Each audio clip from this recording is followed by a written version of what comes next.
Hello players, welcome to another exciting game that was played between Paul Morphy and Scroofer. This game was played 165 years ago in 1859 in Paris. This video is very special to me since Paul Morphy is my most favorite chess player of all time.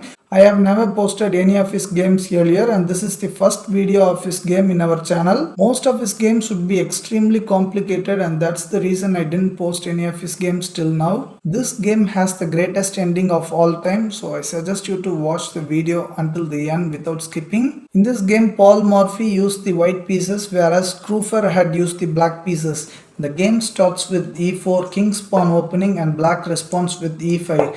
Then knight f3, then knight c6 and bishop c4, knight f6, then d4. This is Scotch gambit and black accepts the gambit. Then white castles in his king side.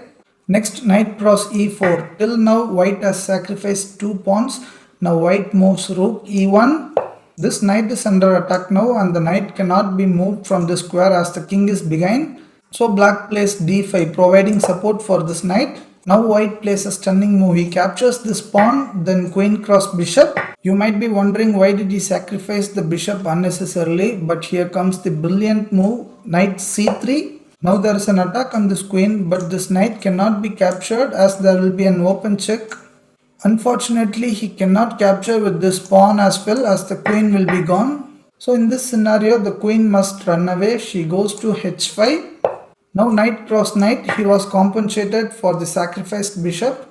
Now the king is in danger and so black plays bishop e6. Now knight e g5 and bishop b4 threatening this rook. Morphy did not care about this rook. He boldly sacrificed this piece. Rook cross e6. Then f cross e6 and knight cross e6. Now the black's king will not be able to castle either side as the knight is protecting these squares. There are two fourth threats as well. The first one is by moving the knight to c7 square. It comes with an attack on the king and the rook. The second one is knight cross g7 that forks the queen and the king.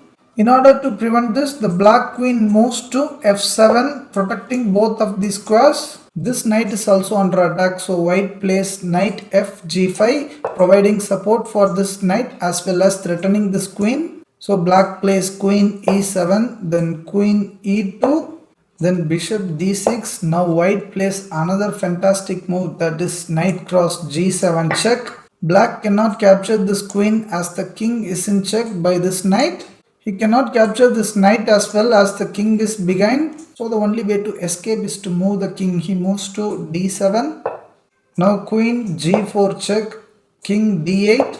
Now one more beautiful sacrifice by white, knight f7 check. The king cannot move here or here due to this queen and the king cannot move here as well due to this knight. So the king cannot move anywhere. The only way to escape from this check is to capture this knight. Now bishop g5 check. Again the king cannot move anywhere now, so black blocks the bishop with this bishop. Now knight e6 check, king c8. Knight c5, again a open check from the queen. Now king b8, then again a check from the knight, knight d7. The king is left with only one square, king c8. Once more a double check by white, knight b6 check. You cannot capture this knight as the queen is also attacking the king. The king cannot come here as this will be a checkmate. So the only move left for the king is king b8. Now comes the most beautiful smothered mate of all time. It's queen c8 check. Now the problem is the king cannot capture this queen as the knight is protecting the square. So the queen must be captured only by this rook. Rook cross c8. Then the game ends sadly for black with a check by this cute knight. Knight d7 check. The king is stuck between both of his rooks and he cannot move anywhere. This kind of checkmate is called a suffocated mate or smothered mate. Just look at the white's pieces. He has two minor pieces and a rook.